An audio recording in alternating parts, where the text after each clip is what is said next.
Gak kerasa saya udah latihan 10 tahun sebentar lagi. Dan saya ingin berbagi sih, sebenarnya apa sih yang saya pelajarin setelah udah 10 tahun nge-gym.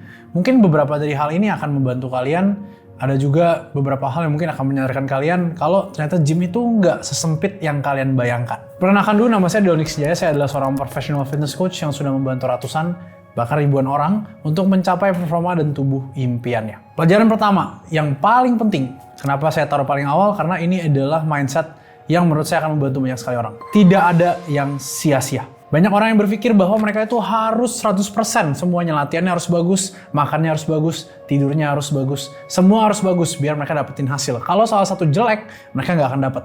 Ini adalah pola pikir yang sangat keliru. Di dalam dunia gym, semua itu adalah pertambahan. Semakin banyak kalian mengakumulasi poin baiknya, maka semakin bagus kalian. Tapi kalau misalkan kalian belum bisa untuk mengakumulasi poin bagus di aspek tertentu, bukan berarti kalian langsung gagal gitu. Coba aja bandingkan, orang yang makannya sama-sama jorok gitu ya. Kalau misalkan satunya latihan dan satunya enggak, saya bisa jamin orang yang latihan itu pasti at least akan lebih sehat ketimbang orang yang nggak latihan. Begitu pula dengan misalkan dua-duanya nggak latihan, yang satu makannya lebih bersih, yang satu makannya jorok. Udah pasti lebih sehat orang yang makannya bersih. Jadi sistem pertambahan inilah menurut saya sangat penting. Apapun yang kalian pilih sebagai langkah pertama kalian, itu nggak akan pernah sia-sia. Ketika saya awal memulai, saya masih sedikit kurang ngerti soal nutrisi.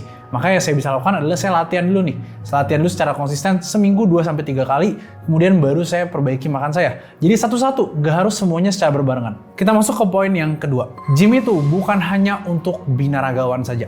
Ketika kita mulai, khususnya ketika saya mulai di tahun 2015, saya berpikir bahwa gym itu ya udah tentang bentuk badan aja. Gym itu hanya untuk memperbesar massa otot aja, nggak ada fungsi yang lain. Nah itu adalah pemikiran saya dulu. Setelah saya udah 5 tahun aja berjalan, saya tahu bahwa di gym itu ada banyak sekali alirannya. Misalkan selain binaraga, ada powerlifting atau angkat berat, ada calisthenics atau angkat badan sendiri gitu ya. Ada juga untuk rehab atau proses rehabilitasi pasca cedera. Itu ada banyak sekali fungsinya. Di sini saya menyadari bahwa satu approach itu bukan berarti baik untuk semua orang ya. Ada orang yang lebih hobi misalkan pull up ketimbang pull down. Ya udah, let it be. Biarkan mereka lakuin apa yang mereka suka. Jadi kita nggak boleh untuk memaksakan kehendak, nge-gym itu semuanya atau fitness itu semuanya harus binaraga atau bodybuilding. Enggak. Kita masuk ke poin yang ketiga. Makanan itu akan berpengaruh sangat besar ke fisik kalian. More than you know. Jadi ketika awal saya latihan, saya tidak mementingkan makanan, yang penting latihan aja. Hasilnya apa? Ya, saya memang makin besar di awal-awal ketika latihan, mungkin 1 tahun pertama. Tapi progres saya menjadi melambat di tahun yang kedua. Kenapa? Ya karena saya nggak tahu bahwa makanan itu ternyata sepengaruh itu. Apalagi khususnya protein. Jadi ketika saya masih awal berlatih ya, saya juga adalah seorang siswa SMA gitu yang duitnya nggak terlalu banyak.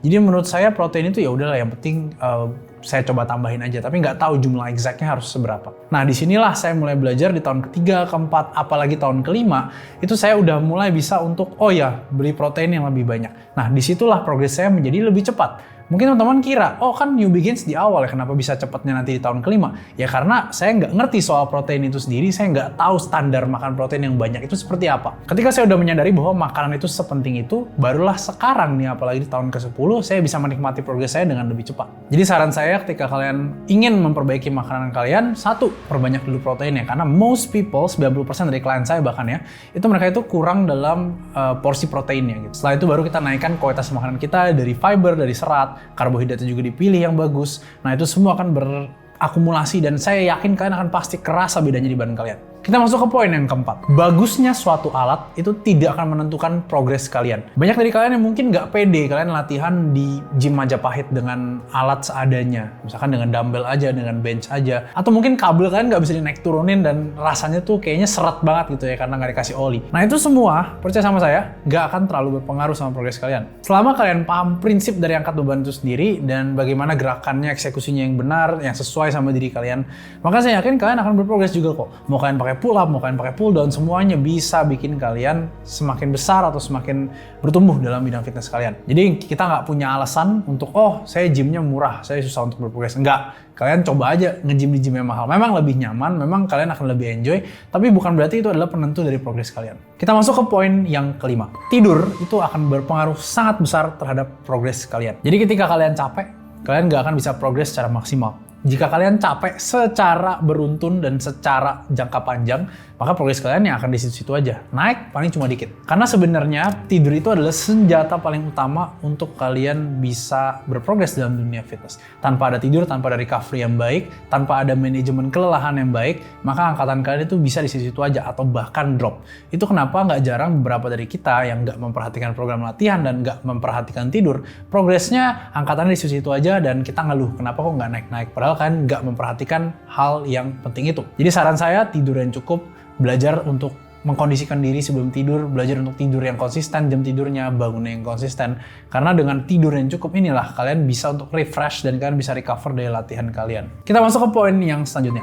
Belajar untuk konsisten dulu, baru belajar untuk optimal. Jadi jangan kebalik, jangan belajar untuk optimal dulu baru konsisten. Enggak, belajar dari konsisten dulu baru optimal. Orang yang optimal 1 hari itu akan selalu kalah dengan orang yang konsisten 100 hari meskipun mereka nggak optimal. Jadi itu balik lagi ke poin yang pertama ya, nggak ada yang sia-sia. Jadi daripada kalian pikirin, oh saya harus optimal semua, itu lebih baik kalian konsisten dulu. Karena banyak sekali klien saya yang berpikir, oh diet itu harus misalkan intermittent. Mereka cobain intermittent, mereka nggak cocok, akhirnya nggak konsisten. Mereka cobain ini, mereka nggak cocok, akhirnya ya di situ aja gitu. Padahal approach yang paling baik adalah lakukan yang paling simple dulu yang kalian bisa, lalu kalian lakuin secara konsisten, baru ketika udah konsisten, baru kita ubah lagi approach-nya, baru kita bikin lebih optimal lagi. Poin selanjutnya itu berhubung dengan yang sebelumnya juga, yaitu adalah pilih komitmen sekecil yang kalian bisa, namun kalian yakin itu kalian bisa komit gitu loh. Maksudnya gimana? Misalkan kalian bilang, saya mau nge-gym 5 kali seminggu, padahal kalian bisanya 3 kali aja. Itu kemungkinan kalian gak akan konsisten dan malah akhirnya itu bikin mental kalian rusak gitu. Oh, kok saya gak bisa konsisten ya? Oh, ini semua susah ya. Padahal ya kalian aja yang terlalu set standarnya terlalu tinggi di awal. Jadi dari apa yang saya tahu, dari klien-klien saya akan tanya, yakin berapa kali yang kamu bisa konsisten? Kalau misalkan cuma bisa 3 kali, ya udah mulai dengan 3 kali dulu. At least dia bisa memfulfill semua hari-harinya. Kalau misalkan mereka pilih 5 dan mereka nggak bisa, biasanya saya akan paksa untuk ya udah tahan dulu, nggak usah 5, lakuin 4 dulu atau lakuin 3 dulu. Sama seperti makan. Kalau kalian nggak yakin kalian bisa menghitung makanan kalian, at least kalian lakukan sesuatu yang kalian bisa lakukan secara konsisten sekecil mungkin dulu. Misalkan kurangin jumlah nasinya biar defisit, atau mungkin perbanyak proteinnya, atau mungkin perbanyak seratnya. Nah itu semua kalian lakukan, tapi dengan effort seminimal mungkin dulu, nanti baru ditambahin di belakangan. Poin yang nomor 8 itu adalah berbicara soal genetik. Dari kemarin banyak sekali orang bilang bahwa bodybuilding itu adalah olahraga yang bodoh ya, karena banyak sekali faktor genetiknya gitu. Memang betul, genetik itu akan mempengaruhi progres kalian. Apalagi buat teman-teman yang ingin terjun dalam dunia binaraga, memang betul. Tapi bukan berarti kerja keras kita itu sia-sia semuanya. Oh ya udah sia-sia aja gitu, enggak. Kerja keras itu akan menentukan seberapa panjang kalian latihan. Orang dengan genetik bagus, misalkan di tengah-tengah dia berhenti gitu ya. Kalian bisa lanjut terus, ya kalian pasti akan lebih bagus dalam jangka waktu yang lebih panjang. Jadi permasalahannya adalah di sini, kalian berpikir untuk jangka pendek atau jangka panjang. Memang betul genetik akan mempengaruhi kecepatan kalian dalam berprogres. Tapi bukan berarti genetik itu akan bisa menggantikan kerja keras. Nggak bisa. Jadi daripada kalian pusingin soal, oh saya genetiknya jelek, ya kalian jangan bandingin diri kalian sama orang lain. Ini nyambung ke poin nomor 9. Comparison is the thief of joy. Ketika kita membandingkan diri kita, sadar nggak sih? Kita tuh nggak dapat efek baik apapun. Kalian bandingin diri kalian misalkan sama Chris Bumstead, terlalu jauh gitu ya.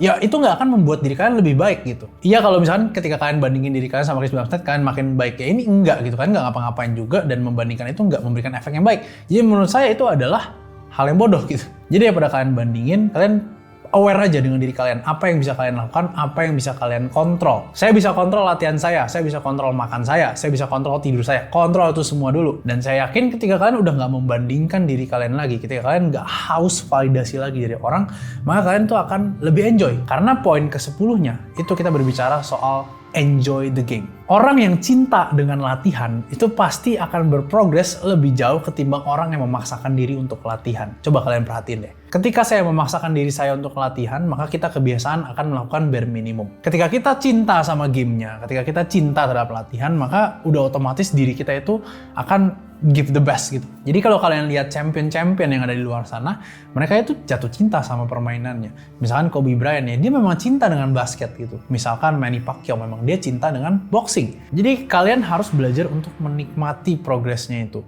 Karena ini berbicara soal diri kalian sendiri dalam perjalanan yang panjang. Nggak sama orang lain. Nggak mungkin saya yang angkat beban, kamu yang lebih besar. Nggak mungkin. Ini semua akhirnya balik lagi ke kalian. Even kalian bareng sama coach kalian itu hanya bekerja 50% dan 50%-nya sisanya adalah kalian. Ketika kalian bisa belajar untuk, saya enjoy latihannya. Saya mulai ngerti nih kenapa ini tuh penting untuk diri saya gitu ya. Maka kalian itu akan jadi lebih santai gitu dalam berprogres. Ingat terakhir bahwa latihan itu adalah reward dan privilege orang yang masih bisa bergerak.